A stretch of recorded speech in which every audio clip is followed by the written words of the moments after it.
Our next guest is Representative Watson Coleman, Democrat of New Jersey, serves on the Homeland Security Committee and represents Trenton, Princeton, and Plainfield. Good morning. And a lot more other towns. Good morning. Thank you for joining us this morning. Thanks for having me. I want to start with events in Paris. Being a member of the Homeland Security Committee, look at the events there and what does it mean for Homeland Security here? Well, Homeland Security here has been very diligent and very vigilant. We have an incredible system where we are vetting anyone in here. All of our sort of refugees who intend to come here go through an incredible vetting process that includes the FBI, counterintelligence, Department of Defense, Department of State. We're constantly in contact with even local government and local government enforcement. So we're very vigilant and very concerned and make sure that the people who are trying to get here go through a vetting process that is almost unprecedented. And it's been something that's been enhancing and growing over the last couple of years. So the very tragic Friday in Paris where our hearts go out to the people who were affected, both families and the individuals who lost their lives, the terror and the fear associated with that experience. We know that New Jersey, we know that this country has been on its P's and Q's, recognizing that while we are in better stead, because we don't share a whole bunch of borders. We've got a friendly border in Mexico and a friendly border in Canada. But we're always on the ground. We're always in the cyber security. We're always in the intelligence field, making sure that our Americans are safe. You talk about the confidence in the vetting program. This is as several governors, more than 20, have said that they were to hold off taking in Syrian refugees because of the vetting, including Governor Christie of New Jersey.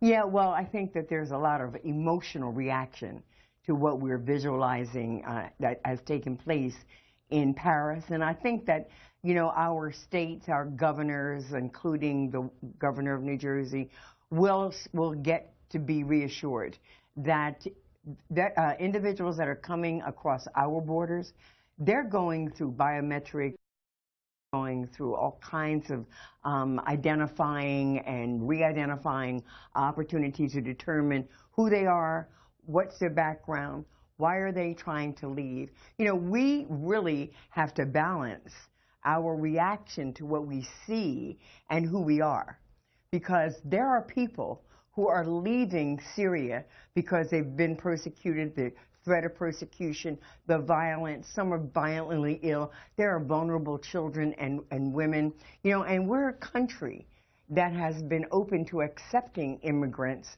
because we know that they can make our country even better. I mean, this is a country of immigrants, and we are the greatest nation in the world because of that diversity. If you want to ask questions of our guests, by the way, 202-748-8000, our line for Democrats, 202-748-8001 for Republicans, and 202-748-8002 for Independents. A briefing is set for today with the Homeland Security Secretary and the FBI Director. What are you interested in learning about from them when it comes to Paris, but also when it comes to Homeland Security? Well, we've had some other briefings, as we've been moving along. I mean, since I've been here, which is only since January, we've had several classified briefings on where we are with regard to having our eyes on and our resources applied to potential terrorist attacks. So I'm sure they're going to just sort of give us the update. They're going to, tell us about the enhanced interaction and sharing of information with France. They're going to talk to us about this country reaching out and building better coalitions, stronger coalitions. I mean, we're talking to Russia now. We have a common purpose. That purpose is peace. And I believe it's going to bring around more countries who are willing to engage in this. This is not our issue. This is not France's issue. This is a global issue. And we need to have a globalized. Is the current response of the administration specifically toward ISIS an appropriate one? The president spoke about it yesterday, saying it would be a mistake to increase at least the ground troop capability. Well, I agree with the president that this is not something that we should be putting boots on the ground, because what are we going to do, as he said? So we put on boots on the ground here in this situation, and what happens if there is another situation coming up in another country?